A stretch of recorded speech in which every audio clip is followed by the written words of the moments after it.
하는 짧은 인생을 살고 간 성자가 있습니다. 16세기의 성자라고 하는지 알로이시오라고 하는 젊은 성자입니다. 그가 대학에서 공부하고 있을 때요, 어느 날 휴식 시간에 모두 즐겁게 놀다가 잠시 스승이 그들의 자리에 오셨습니다. 그리고 스승을 중심으로 그 학생들이 모여들기 시작했습니다. 그때 그의 스승은 그 모인 많은 사람들에게 이렇게 질문했습니다. 혹시 지금 당장 세상의 종말을 당하게 된다면 자네들은 각자에게 어떻게 무슨 일을 할 것인가를 생각해 보았나? 한번 이야기들을 해보지 그랬습니다. 그랬더니 한 학생의 말하기를, 저는 빨리 교회에 달려가서 하나님 앞에 기도하겠습니다 라는 거예요. 또 다른 학생은 말합니다. 저는요, 집에 가서 부모님을 뵙고 그리고 함께 종말을 맞이하겠습니다. 또 다른 학생은 이렇게 말합니다. 저는 어제 다툰 친구와 화해를 하기 위해 그 친구를 찾아가겠습니다. 다들 모시는 말을 했습니다. 그런데 알로이시오라고 하는 이 학생은 자기 차례가 됐을 때 주저하지 않고 이렇게 말합니다. 지금은 휴식 시간이니까 전 좀 쉬겠습니다. 네. 별로 웃지도 않네요. 네. 이럴 때는 웃어요. 네. 휴식 시간이니까 좀 쉬겠다는 겁니다. 그런데 이 말이 좀 생각이 없는 말 같지만 그렇지 않습니다. 이 알로이시오는요, 평소에 늘 종말을 준비하는 마음으로 살아왔습니다. 그래서인지 그는 23살, 23년의 짧은 인생을 살고 갔습니다. 여러분, 그는 제때에 할 일들을 제때에 했고 더 이상 뒤로 미뤄두지 않았습니다. 다음에 하지, 오늘 피곤하니까 다음에도 할 수 있는 일이야 라고 생각하지 않았습니다. 주님이 오늘 오실 수 있다라고 하는 그는 그런 긴장감을 가지고, 그리고 항상 그날을 자신의 인생의 마지막처럼 살았다고 하는 것입니다. 결코 쉽지는 않습니다. 여러분, 이렇게 종말이 지금 와도 두렵지 않게 맞이할 수 있는 그런 아름다운 모습. 여러분, 종말이 오늘 우리에게 온다면 어떻겠습니까? 준비된 사람은 오늘도 편히 쉴 수 있을 겁니다. 그러나 준비되지 못한 사람은 준비된 사람과 함께 쉬고 있어서는 안 되는 거 아니겠습니까? 그렇죠? 서둘러서 준비를 해야 합니다. 오늘 예수님의 열처녀 비유는 바로 이런 그런 내용의 말씀인 것입니다.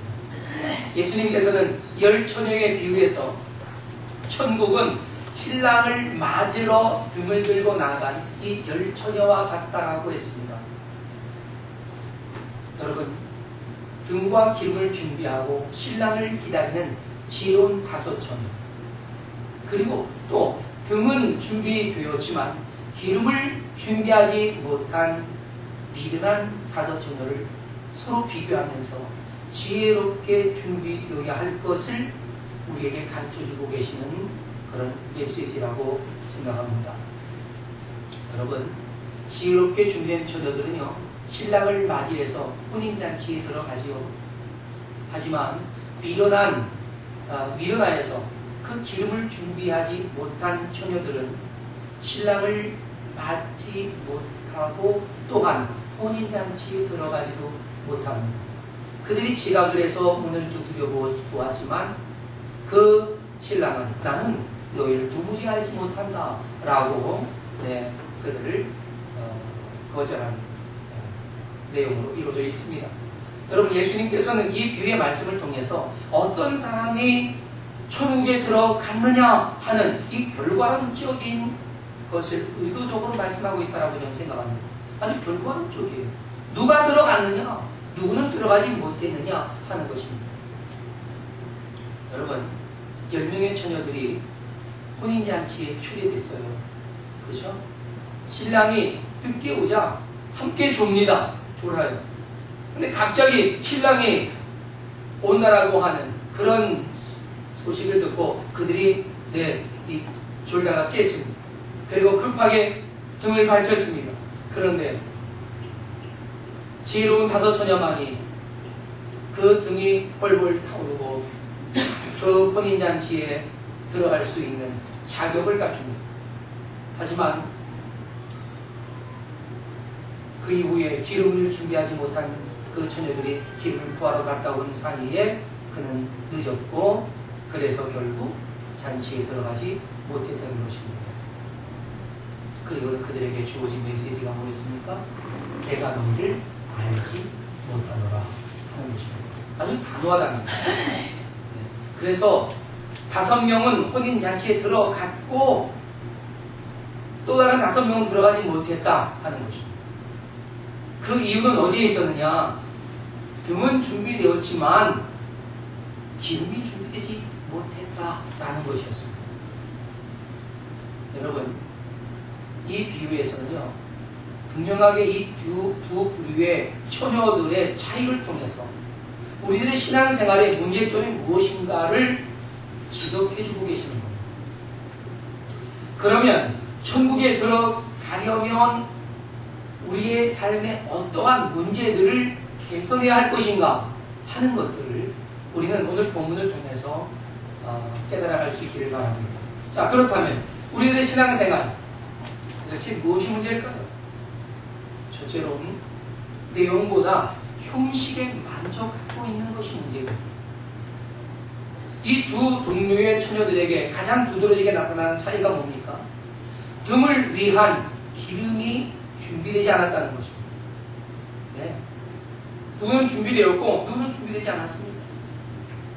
예수님은 등과 기름을 함께 준비하는 사람들을 지혜롭다라고 표현을 했고요. 기름 없이 등만 준비한 사람을 미련하다라고 표현했습니다. 여러분, 하나 묻겠습니다. 등에 불을 붙이면 심지가 타는 것입니까? 아니면 심지를 촉촉히 적신 기름이 타는 겁니까?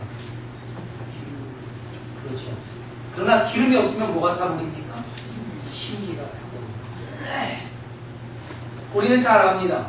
등을 밝힐 땐 그 등을 기름으로 적셔서 그 기름을 태워야 심지가 타지 않고 훨훨 또 오래 불을 밝힐 수 있다는 것입니다. 따라서 우리는 분명히 심지가 타는 것이 아니라 기름이 타는 것임을 압니다. 하지만 얼핏 보면 늘 심지가 타는 것처럼 보이지 않습니까? 등을 준비했는데 기름이 없다면 그는 등에 불을 붙이면 심지만 타버리고 다 꺼져버리는 것처럼, 따라서 등만을 준비하고 기름을 준비하지 못한 사람은요, 형식은 갖추었지만 실제로 필요한 내용을 가지고 있지 않다는 것입니다. 우리들의 신앙생활이 이런 형식만으로 갖추고 있다면 그것은 우리는 인정받을 수 없는 그런 신앙을 가지고 있는 거예요. 여러분, 만약 우리가 이런 형식만을 갖추고 신앙생활을 잘하고 있다고 생각한다면 그건 굉장히 큰 착각에 빠진 것입니다. 그러나 이런 형식적인 생활을 통해서 우리가 천국에 들어가는 것이 아니라는 것을 오늘 성경은 우리에게 분명하게 말씀하시는 겁니다.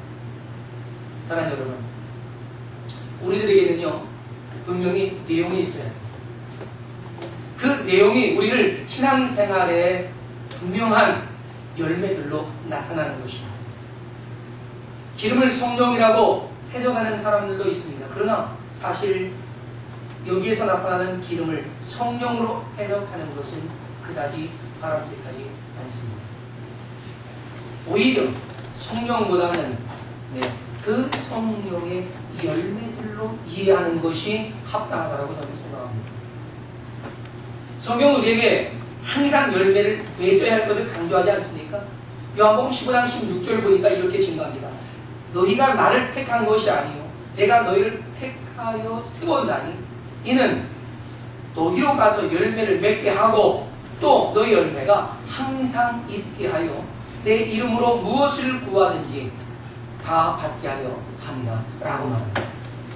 그러니까 주님은 우리가 열매를 맺게 하기 위해 또한 그 열매가 항상 있도록 우리에게 요구하신다는 것입니다. 그렇습니다. 열매는 항상 있어야 합니다.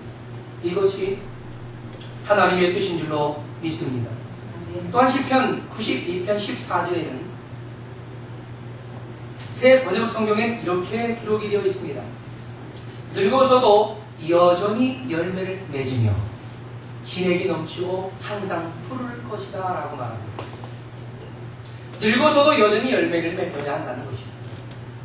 우리가 주님이 부르실 때까지 우리는 우리의 열매가 멈추지 않고 계속적으로 맺어가야 한다는 사실입니다.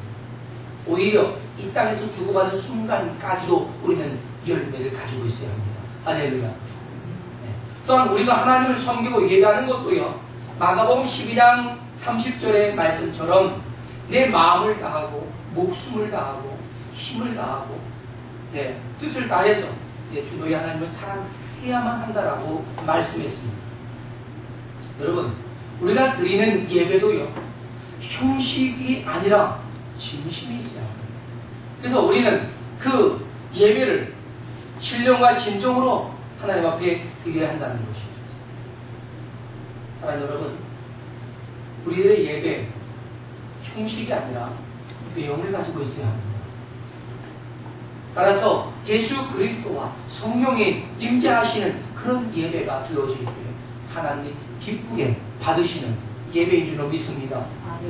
또한 우리들의 마음과 목숨과 뜻과 힘을 다하는 것, 성경은요, 제사에 드려지는 제물을, 그 제물만을 보지 않으시고 그 제물을 가지고 온 그 제물을 바치는 사람까지도 보지 않습니까? 결코 우리들의 삶의 형식만을 주님은 기대하고 계시는 것이 아니라 삶의 내용이 분명히 준비되어져 있어야만 한다라고 하는 것입니다. 여러분, 형식적인 경건은요, 경건의 모양인 거예요. 그럼 우리가 경건의 모양만을 가지고 하나님께 인정받을 수는 없는 것 아니겠습니까? 그래서 성경은 우리에게 경건의 능력도 갖추라는 겁니다. 그것이 곧 경건의 내용입니다. 사랑하는 여러분, 신앙생활의 열매, 우리는 그것이 우리의 삶에 반드시 있어야만 한다는 것입니다. 하나님의 자녀다운 생활의 내용을 가지고 있어야 된다는 거예요. 물론 성령의 열매들도 있어야 합니다. 에베소서 5장 8절로 10절에 보면 이렇게 우리에게 권면합니다. 너희가 전에는 어둠이었지만 이제는 주 안에서 빛이다. 그러니 빛의 자녀들처럼 행하라. 빛의 열매는 이것인데 모든 착함과 의로움과 진실함에 있다. 주를 기쁘시게 할 것이 무엇인지 너희는 이것 구해봐라 라고 말합니다. 그렇습니다. 여러분, 아무리 좋은 등이 있으면 뭐합니까? 그 등을 밝힐 수 있는 전기가 공급되어야 되지 않겠습니까? 그렇지 않습니까? 사랑하는 여러분, 저는 오늘 성경이 내게 말씀하고 계시는 빛의 열매, 그것은 곧 빛의 내용이라고 봅니다. 이 등이 켜지면 등이 켜질 수밖에 없는 내용들 말이죠. 따라서 그것은 모든 착함과 의로움과 진실함이다라고 증거하셨던 것처럼 우리 역시도 그러한 그리스도인의 삶의 내용들을 가지고 있어야겠다 하는 것입니다. 여러분, 등을 준비하는 이유는 빛을 내기 위한 것 아니겠습니까? 그렇다면 빛을 내기 위한 그 필요를 준비하는 것은 너무나 마땅한 것입니다. 그런데 그 등으로 빛을 발하겠다라고 하는 사람이 그 빛을 발하기 위해 필요한 기름을 준비하지 않았다라고 하는 것은 굉장한 실수라는 것입니다. 그래서 그것을 어리석다, 미련하다라고 예수님이 직접 표현을 하신 거죠. 그러면서 하신 말씀 뭡니까? 기름을 준비하지 못하면 천국에 들어갈 수 없다라고 하는 것입니다. 오늘 본문은 분명히 그렇게 말씀하십니다. 여러분, 제가 그렇다고 해서 우리의 행함을 가지고 우리가 구원을 받는다라고 말하는 건 절대 아닙니다. 믿음과 행함이 모두 있어야만 진짜 믿음이다 라는 것입니다. 그래야만 하나님께 인정받을 수 있다는 것이죠. 구원받을 믿음은요, 행함이 없는 믿음이 아니라 믿음이 있고 행함으로 그 믿음이 증명될 수 있는 믿음이어야 한다는 것입니다. 등을 준비하려면 기름이 반드시 준비되어야 하듯이 하나님의 자녀로 살아가려면 믿음과 행함이 성령 안에서 존귀한 열매들로 항상 있어야 한다는 것을 여러분 기억하시길 바랍니다. 많은 사람들이 착각합니다. 내가 예수 그리스도를 나의 구주로 믿기만 하면 구원 없는 것이지 무슨 행함이 필요하냐. 성경은 행함을 말하지 않고 믿음만을 말한다라고 말하는데 아닙니다. 착각입니다. 한때는 야고보서를 지푸라기 이 성경이라고 말하는 사람도 있었습니다. 루터 같은 사람은 그랬죠. 그러나 그것은 야고보의 저작 의도를 전혀 몰랐기 때문입니다. 야고보서는 믿음을 말하고 있지 않는 것이 아닙니다. 진정하고 참된 믿음을 말하는 것입니다. 행함이 없으면 이미 그 믿음은 죽은 것이다 라고 말하는 것은 믿음의 가치는 진정 그 믿음이 무엇을 믿고 무엇을 바라며 무엇을 향하는지를 분명하게 가르치고 있는 것입니다. 따라서 우리가 믿노라 하고 믿음이 없다면 행함이 없다면 그것은 결코 믿음으로 인정될 수 없다 하는 것입니다. 형식만 있고 내용이 없는 겁니다. 이건 빈 깡통과도 마찬가지입니다. 여러분, 우리가 통조림 그거 안에 내용물이 없다면 무슨 소용이 있습니까? 쓰레기밖에 더 되겠습니까? 행함이 있고 믿음이 없는 것이나 믿음이 있고 행함이 없는 것도 모두 깡통신앙인 줄로 여기시길 바랍니다. 여러분, 내용물로 채워지지 않는다면 쓰레기에 불과한 것을 기억하십시오. 기름이 없이 등반을 준비한 것은 사실 준비되지 못한 겁니다. 형식으로 만족하는 경건의 모양 중심의 신앙생활을 이제 경계해야 합니다. 이제는 내용물을 가지고 충실한 경건의 능력을 소유한 세상의 빛으로서의 열매들, 성령이 우리에게 제공하신 그 열매들, 내가 하나님의 자녀로서 살아가는데 삶의 아름다운 모습들, 이런 것들을 간직한 능력 있는 성도들이 되시기를 축원합니다. 둘째는 우리들의 신앙생활의 문제, 과연 무엇이냐 하는 겁니다. 그것은 우리의 신앙은 누가 대신해 줄 수 있는 것이 아니라는 겁니다. 그럼에도 불구하고 누가 나를 대신해서 도와줄 수 있는 것처럼 착각하고 삽니다. 누가 나를 대신해서 할 수 있는 것처럼, 목사님이 나를 대신해야 하는 것처럼, 전도사님이, 장로님이, 교회 직분자들이, 내 아내가, 남편이, 부모나 형제나 자녀가 나를 대신할 수 있는 것처럼 착각하고 있다면 큰 문제라 하는 것입니다. 여러분 생각해보세요. 정원에 두 그루의 나무를 심었습니다. 그런데 동일한 나무를 심었는데 한 그루는 잘 자라서 열매를 잘 맺습니다. 근데 한 그루는 비리비리 하더니 겨우 이파리만 깔랑깔랑 그냥 열릴 뿐입니다. 그렇다면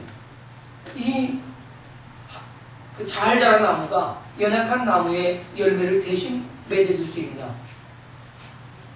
전혀 아니라는 거죠. 그렇지 않습니까? 전혀 아닙니다. 결코 맺을 수 있는 문제가 아니에요. 오히려 예수님은 그런 나무는 땅만 버린다. 그러니까 찍어서 내다 버리고 불 띄워버리라 라고 말씀하지 않았습니까? 여러분, 신앙은요, 철저하게 개인적인 거예요. 믿습니까? 그러나 신앙생활은 혼자 하는 게 아닙니다. 함께 하는 겁니다. 제가 말씀을 준비하다가 언뜻 들은 이야기가 있어서 한번 인터넷을 검색을 좀 해봤습니다. 근데 나무가 참 신기합니다. 얼마나 신기한지, 여러분, 한 그루의 나무는요, 병충해를 입기에 쉽습니다. 네. 하지만 두 그루, 세 그루를 같이 그 곁에다 심지 않습니까? 그러면 병충해에 강해집니다. 왜 그런지 아십니까?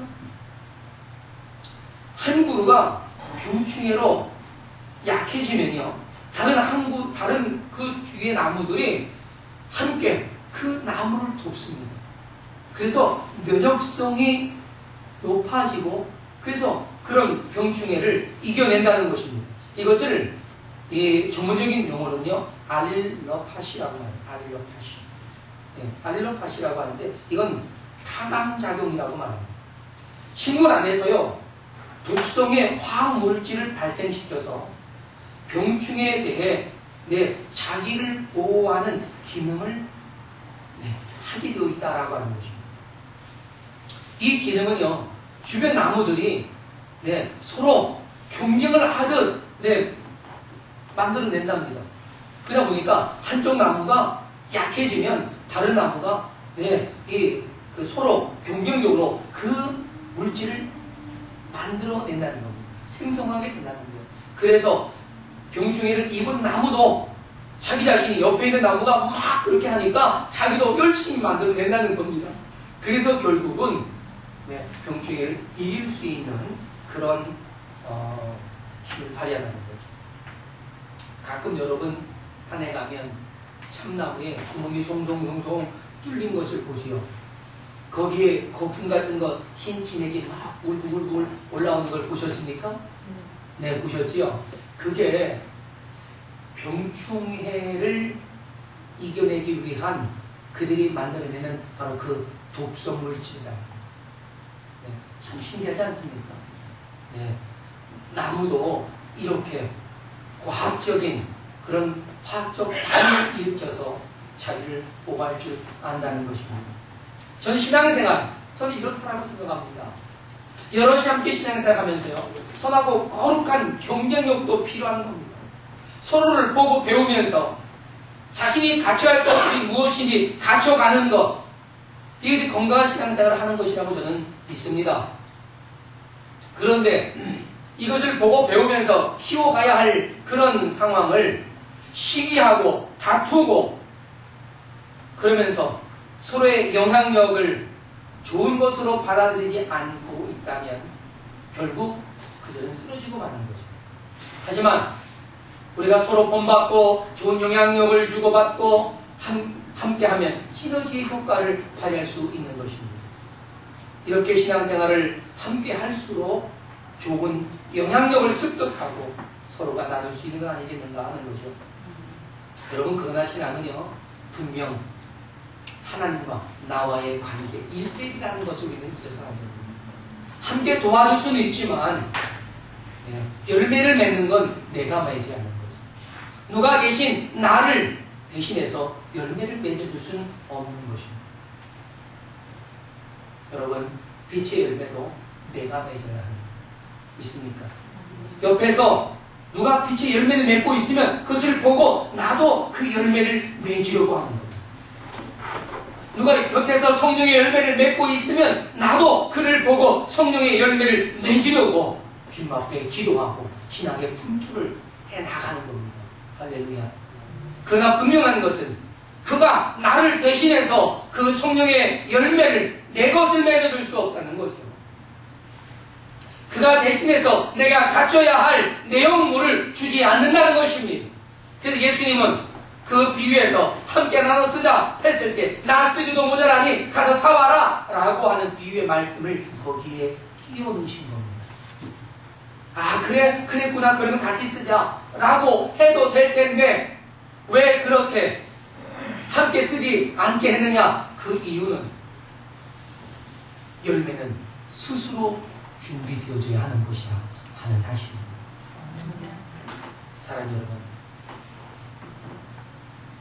오늘 우리는 분명하게 알아야 할 것은 그 열매가요, 우리가 스스로 맺어야 하면서도 그 열매는 항상 있어야 한다는 것입니다.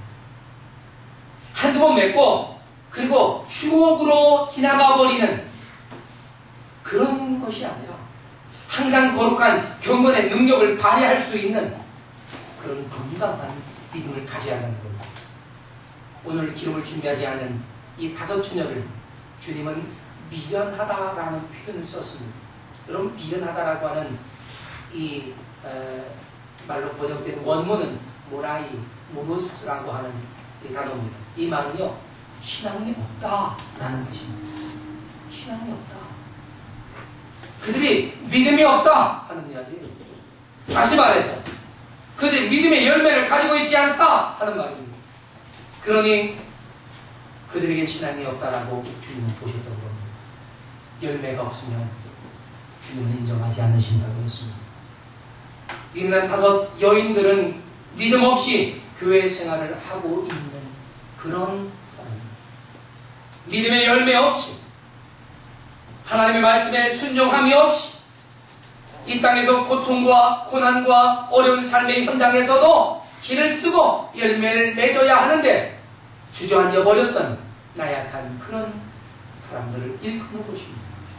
그러면 주님이 그를 버리겠다고 하는 것입니까? 아닙니다. 지금이라도 준비하라고 하는 것입니다. 사랑하는 여러분, 우리가 이 문제를 해결하려면 함께 신앙생활을 함으로써 예수 그리스도를 구주로 영접하는 것부터 시작해서 성경을 배우고 하나님의 뜻을 깨닫고 믿음으로 말씀을 따라 순종하는 그런 선의의 아름다운 거룩한 영적 경쟁력을 통해서 우리는 좀 더 키워가야 할 것이다 하는 것입니다. 신앙생활은요, 그래서 교회에서 함께 할 때 좋아지는 겁니다. 그래서 예배 생활에서도요, 우리는 교제하는 것이 굉장히 중요합니다. 우리 예배 예전 안에는요, 교제하는 시간이 함께 있습니다. 근데 그 교제하는 것 자체가 예배라고 하는 거죠. 우리가 비록 예배를 다 마치고 함께 식탁 공동체를 함께 나누지만 그것 자체도 예배라고 하는 사실입니다. 사랑하는 여러분, 우리는 함께 신앙생활 하면서요, 서로 보고 듣고 들으면서 그리고 선한 경쟁력을 키워가면서 이것이 신앙 성장의 좋은 기회로 삼아갈 수 있게 되기를 주님의 이름으로 축원합니다. 끝으로 신앙생활의 또 다른 문제는 무엇인가 하는 여러분 기억하십시오. 안이한 소극적인 태도가 문제입니다. 안이한 소극적인 태도. 여러분, 미련한 5 처녀의 결정적인 문제는요, 그들의 태도였습니다. 태도요. 성경을 잘 살펴보십시오. 그들의 태도가 불순합니다. 믿음은 태도라고도 말할 수 있는 것입니다. 이 미련한 5 처녀를 보십시오. 너무나 안이한 태도를 가지고 있었습니다. 자기 옆에 자기와는 좀 다른 5 처녀들이 있었습니다. 자기에겐 없는 기름통을 가지고 그 기름통에 기름을 가득 채운 사람이 있었습니다. 혹 그 여인들은 저 기름통에 기름이 많으니까 나눠 쓰면 되겠다라고 하는 생각을 했을지도 모릅니다. 아니면 나중에 가서 준비해 오지. 아니면 신랑이 이렇게 늦게 오는 거 보니까 안 올지도 모르겠어 라고 했는지도 모릅니다. 그들은 반드시 준비해야만 했던 기름을 준비하지 않는 안이함을 가지고 있었습니다. 아주 나쁜 태도입니다.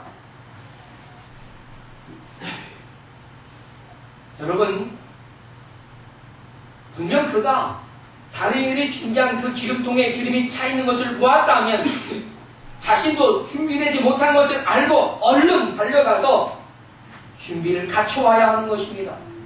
그런데 어떻습니까? 준비를 다 갖춘 사람들 사이에서 그들이 졸고 있다고 해서 그들도 함께 졸고 있었습니다. 이게 아주 나쁜 태도라는 겁니다. 이게 아주 못된 안이한 소극적인 자세라고 하는 것입니다. 성경은 뭐라고 우리에게 권면하십니까? 그렇기 때문에 깨어 있으라 라는 것입니다. 그러면 이 깨어 있으라고 하는 의미는 무엇입니까? 지금 졸지 말고 일어나서 준비하러 가라 이런 얘기입니다. 빨리 다시 갖춰가지고 돌아와라 이런 얘기입니다. 할렐루야. 사랑하는 여러분, 저와 여러분에게 준비되어야 하는 것이 준비되지 못한 게 여럿 있을 겁니다. 저도 그것이 얼마나 많은지 이번 한 주간 말씀을 준비하면서도 또 묵상하면서 하나님이 이번 주는 저에게 많은 이런 부분들을 도전하셨습니다. 너희의 부족한 것을 치고. 사랑하는 여러분, 우리 함께 준비하시기를 주님의 이름으로 축원합니다. 지금은 졸고 있을 때가 아니라는 것이에요. 그럼 뭐 해야 할 때입니까? 준비해야 할 때입니다. 더 이상 미뤄두지 말라는 것입니다. 더 이상 편안한 것을 즐기고 있지 말라는 겁니다. 아니라고 아니란 태도를 바꾸라는 것입니다. 사람들은요, 편안한 것을 원하지만 좀 더 진취적이고 도전적인 성향의 사람들은요, 아니한 것을 인생의 촉으로 여깁니다. 그렇지 않습니까? 네, 편히 쉬는 것, 그거 좋지요. 그러나 편히 쉬는 것을 즐기는 것과 평안함을 누리는 것은 다릅니다. 평안함을 누리는 것은 갖출 것을 다 갖추고 누리는 것이고요, 편리함을 누리는 것은 아주 안이하게 쉽게 가겠다라고 하는 것입니다. 저는 몇몇 사람들에게 일을 시켜보고 그리고 그가 하는 일들을 이렇게 봅니다. 그러면 그가 안이하게 일을 하는 사람인지 아니면 깨어서 일하는 사람인지를 볼 수 있습니다. 사랑하는 여러분, 여러분도 그렇지 않습니까? 대충 네, 그냥 자신이 봤을 때 안 해도 될 것 같다라고 슬쩍 넘어가는 그런 분의 자세는요, 아주 안 좋은 자세입니다. 주님은 그런 안이한 자세를 버리라는 겁니다. 왜 같이 졸고 있습니까? 그는 다 준비해서 졸고 있는 거예요.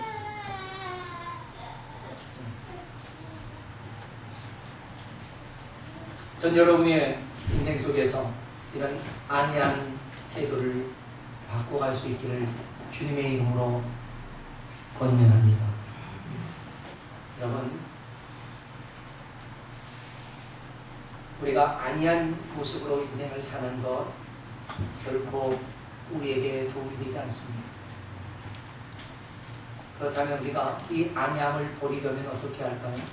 좀 더 적극적인 생각들을 해야 합니다. 도전적인 행동을 취해야 합니다. 좀 더 적극적이어야 돼요.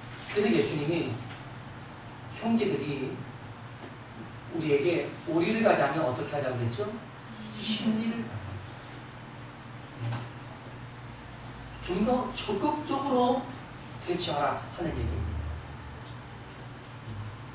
말하자면요, 여기 바닥 좀 씁시다 그러면요, 소극적인 사람은 바닥을 휙휙휙휙 대충 쓸어요. 그죠? 먼지 다 날리는데. 근데 적극적인 사람은 어떻게 할까요? 쓸고요. 그 다음에 그렇죠, 걸레로 딱 씁니다. 네. 이게 바로 다른 겁니다. 씁시다 쓸고 말아요. 근데 적극적인 사람은 더 나아가는 거예요. 믿습니까? 이것처럼 하나님은 좀 더 적극적인 모습으로 행하는 겁니다. 여러분, 만약 우리가 도전하지 않는다면요, 우리에게는 어떤 변화도 기대할 수 없습니다. 여러분 생각해 보세요. 100을 가지고 100의 일을 하거나 100 이하의 일을 한다는 건 도전이 아닙니다. 그렇지 않습니까? 내가 100을 가지고 100을 할 수 있어요. 그래서 100을 하는 것은 도전이 아니에요. 100을 가지고 150을 하고 200을 하려고 하는 것이 도전입니다. 믿습니까? 제가 어제 그저께 창동에 있는 창동감리교회 목사님을 만났습니다. 그분과 대화를 나누는데 참 그분의 음성이 좋더라고요. 근데 대화 중에 그분이 그런 말을 합니다. 그 주변에 한 교회가 건축을 하면서 그 교회가 가지고 있는 돈만큼만 공사를 하면서 증축을 하더랍니다. 그래서 목사님 기왕이면 이걸 좀 더 해서 허물고 그리고 큼직하게 다 짓지요. 그랬더니 아닙니다. 우리가 가지고 있는 돈이 이만큼이기 때문에 그냥 옆에다가 건물을 짓고 이렇게 붙였습니다. 그래요. 근데 보니까 그 건물이 활용도가 매우 떨어진다는 겁니다. 그러면서 그분이 하는 말씀이 좀 달랐습니다. 여러분 같으면 돈이 있는 만큼만 한다. 여러분 어떻습니까? 지혜롭게 여겨질 것이라 생각합니까? 그렇습니까? 저도 그게 있는 만큼 하는 건 뭐 당연하지. 너무 무리해서 성도들에게 힘들게 할 필요가 있을까요? 이렇게 생각을 했는데 그 목사님은요 생각이 달랐습니다. 뭐냐면 이 일을 누구의 일로 여기십니까? 하는 거예요. 교회가 더 확장되어야 한다면 그 일이 누구의 일입니까? 주님의 일입니까? 우리의 일입니까? 우리의 일이기도 하고 주님의 일이기도 하죠. 그렇다면 주님이 하실 수 있는 부분을 주님께 남겨드려야 되는 건 아니냐 이겁니다. 나에게 100이 있다면 나는 100을 하고 그리고 하나님이 100을 하실 수 있는 부분을 남겨서 200을 하려고 하는 것, 그것이 마땅하다 하는 것입니다. 그래야 하나님께서도 역사하실 수 있는 부분이 있다는 거지요. 그렇게 하면서 기도하고 함께 힘쓸 때에 하나님이 역사하시는 것을 볼 수 있다는 것입니다. 할렐루야. 아멘. 네, 제가 그분의 말씀을 듣고 보니까 틀린 말씀이 아니에요. 여러분, 우리가 가지고 있다면요, 그 가지고 있는 것을 우리는 세워봐야 합니다. 내가 가지고 있는 것이 열이다. 근데 내가 하나님 앞에 더 큰 일을 감당하기 원한다 라고 한다면 열 가지고 하는 것이 아니라 더 큰 일들을 바라보고 열을 다 쏟아붓고 그리고 나머지도 하나님께서 필요한 부분을 채워가시도록 우리는 힘써서 더 도전하는 그런 믿음이 필요하다라고 하는 것입니다. 그럴 때 우리는 성장합니다. 하지만 안이한 마음을 가지고 도전하지 않는다면, 편안한 말을 따라간다면 우리는요 더 큰 성장을 기대할 수 없을 것입니다. 사랑하는 여러분, 우리는 하나님의 거룩한 백성입니다. 믿습니까? 하나님의 자녀입니다. 하나님의 돌보심과 인도를 받고 있습니다. 그런데 안이한 마음으로 안주하려고 생각한다면 우리 주님 기뻐하시지 않습니다. 여러분 도전하세요. 할렐루야. 우리 옆에 분에게 도전합시다. 도전합시다. 뭐든 도전하는 거예요. 뭘 도전해야 할지 모르겠습니까? 그러면 도전할 걸 찾는 거예요. 네. 도전하지 아니하고 안일하게 안일무사주의로 빠져드는 것 별로 좋지 않습니다. 언제까지 도전할까요? 여러분 무덤에 이를 때까지 도전하는 겁니다. 할렐루야. 아멘. 예, 70, 80이 넘는 할머니 할아버지들이 도전하는 것을 봤습니다.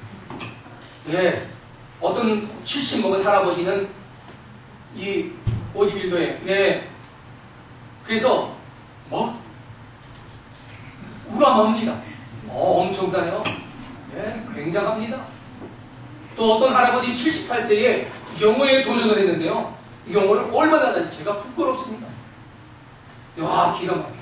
저는 이번에 아이크가 왔기 때문에 아이크를 제 영어 선생님으로 모시고 열심히 공부를 좀 해야겠습니다. 네. 그래서 좀 더 도전하는, 여러분도 도전합시다. 할렐루야. 아멘. 도전하는 사람이 더 많은 것을 창조해낼 수도 있는 것입니다. 여러분, 우리는 무에서 유를 창조할 수 있는 능력은 없어요. 하지만 하나님이 계시지 않습니까? 내가 하나님과 함께 더불어 하신다면 무에서 유를 만들어낼 수 있는 힘도 함께 이루어낼 줄로 믿습니다. 아멘. 여러분, 주님은 그러셨어요. 천국은 신도하는 자의 것이다. 도전하라는 것입니다. 할렐루야. 아멘. 많은 사람들이 그래요. 도전합시다 그러면은 제가 경험이 없어서요 그래요. 어느 누구는 경험이 있어서 도전합니까? 경험이 없기 때문에 도전하는 것 아니겠습니까? 아멘. 할렐루야. 아멘. 네, 그래서 이번에 이 장로님 몸으로 깨운 거 도전하는 거 보니까요, 참 제가 그래서 더 열심히 저도 뛰어다닙니다. 네. 할렐루야. 네, 우리 도전하십시다. 아멘. 이제 우리 모두가 함께 더 이상 머뭇거리지 말고 믿음으로 담대하게 도전장을 내밀기를 바랍니다. 아멘. 남의 이목을 생각하고 두려워하지 마세요. 하나님의 축복이 준비된 곳으로 우리가 담대히 나아가는 것입니다. 그런데 기회할 땐 기는 거예요. 예. 뛰할 땐 뛰는 겁니다. 낮은 폭으로 할 땐 낮은 폭으로 가는 거예요. 그래야 정상을 달아날 수 있는 것 아니겠습니까? 여러분, 이스라엘 백성들이 가나안 그냥 차지하지 않았습니다. 그들은 낮은 폭으로 가기도 하고요. 그렇게 해서 도전해서 차지했습니다. 할렐루야. 여러분의 인생도 그렇게 도전해서 차지하시길 바랍니다. 아니 무사하게 살지 마십시다. 그래서 우리 교회도 부흥을 하기 위해 하나님의 거룩한 뜻도 또한 우리의 비전도 이뤄가기 위해 우리 도전하십시다. 이제는 안이한 소극적인 성향을 확 날려버리란 말입니다. 할렐루야. 예, 확 날려버려야 돼. 어떻게? 확 날려버리는 거예요. 예, 성령의 강력한 그 예? 그 듀나미스라고 말하는 이 권능, 이것 가지고 날려버리는 겁니다. 오직 성령의 역사하심을 우리가 기대하면서 믿음으로 축복의 자리로 함께 나아가시길 주님의 이름으로 축복합니다. 주님께서 오늘 위의 결론을 뭐라고 하셨습니까? 깨어있으라 너희는 그날과 그때를 알지 못하느니라 라고 하셨습니다. 이 말씀은 지금 나 자신이 준비되어야 한다라고 하는 강력한 촉구의 말씀입니다. 무엇보다 경쟁력을 갖추고 실력을 쌓으라는 것입니다. 하나님을 위해 쓰임받을 수 있는 거룩한 달란트를 개발하고 훈련해서 하나님께서 쓰시고자 하실 때에 기꺼이 내놓을 수 있도록 준비되라는 것입니다. 그리고 우리 이렇게 외쳐야 합니다. 주님, 내가 여기 있사오니 나를 써주시옵소서. 아멘. 할렐루야. 아멘. 다같이 주님, 내가 여기 있사오니 나를 써주소서. 할렐루야. 아멘. 함께 기도하십시다. 자리에서 일어나겠습니다. 내가 신앙의 내용보다 형식에 만족하며 살았던 형식주의의 삶을 벗어버립시다. 그리고 우리의 불신앙을 회개하십시다. 좋은 것을 배워가지 못하고 열매 없이 살았던 우리의 인생을 회개하고 아니야 마음으로 소극적으로 살았던 우리의 모습을 회개하면서 이 예수 안에서 건강한 그리스도의 생을 할 수 있도록, 그리고 결단하고 경건의 모양만이 아니라 능력까지 갖추고 살아가는 성령의 이끄심을 받는, 또한 성령의 기름 부으심을 얻도록 우리 함께 이 시간 기도하며 나아갈 수 있기를 바랍니다. 다 같이